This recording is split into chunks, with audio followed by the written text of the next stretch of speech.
Proses fermentasi. Bin kompos yang dipotong ini mempunyai bahagian-bahagian tertentu.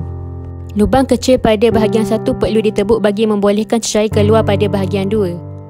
Bahan-bahan untuk jihad bin adalah seperti yang berikut. Langkah-langkah membuat baja kompos. Mula-mula campurkan semua sisa makanan dengan gula perang di dalam bekas dan gaulkan sehingga rata. Pada botol jihad bin bahagian satu, taburkan sedikit gula perang untuk menghasilkan satu lapisan bahagian di dasar botol. Masukkan pula sisa makanan sekitar ukuran 2 cm. Taburkan gula perang semula di atas lapisan sisa makanan tadi. Kemudian, taburkan lagi sisa makanan. Ulang langkah 2 hingga 3 sehingga sisa makanan tadi habis. Ini adalah ketebalannya dari sisi sebelah. Setelah itu, taburkan gula perang di atas lapisan paling atas sisa makanan dan mampakkan sisa kompos. Akhir sekali, tutup bin kompos secara rapat dan kemas agar tiada udara boleh masuk. Jika masih ada lagi sisa makanan yang ingin ditambah, buka semula penutup bahagian 3 dan ikut sahaja langkah 2 hingga 3 dan tutup semula dengan penutup dengan rapat dan kemas. Proses fermentasi ini berlaku dalam masa 7 hari, jadi tarikh mula dan akhir perlu dicatat.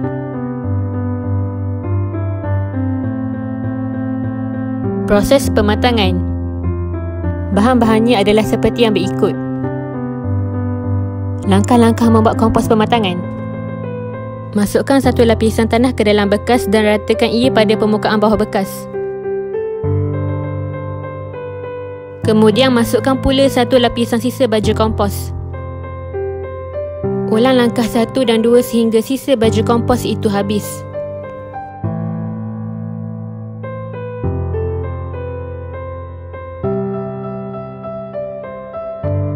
Letakkan lapisan tanah pada bahagian lapisan paling atas sekali. Ini adalah lebihan cecair sisa baja kompos, jadi boleh sahaja masukkan cecair ini ke dalam bekas tanpa perlu membuangnya. Akhir sekali, tutup bekas tersebut dengan penutup dan pastikan tiada udara yang boleh masuk. Proses pematangan ini berlaku selama 14 hari dan tarikh perlu dicatat bagi tempoh tersebut.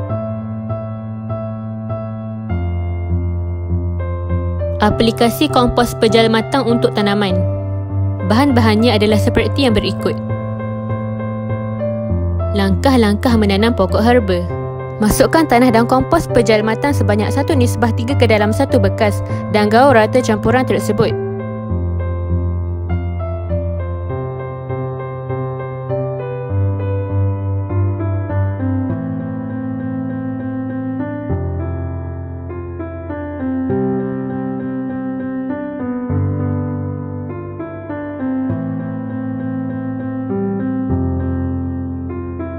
Kemudian, masukkan tanah dan kompos pejal yang telah digaul rata tadi ke dalam pasu bunga sehingga penuh.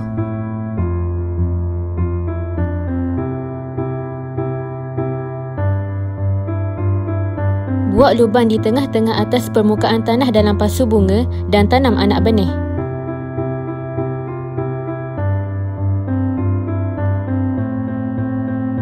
Akhir sekali, siram anak benih yang telah ditanam dalam pasu bunga tadi.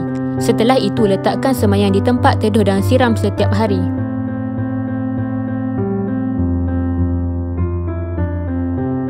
Hasilnya, selepas beberapa minggu, anak benih pokok herba yang ditanam tumbuh subur dan membesar.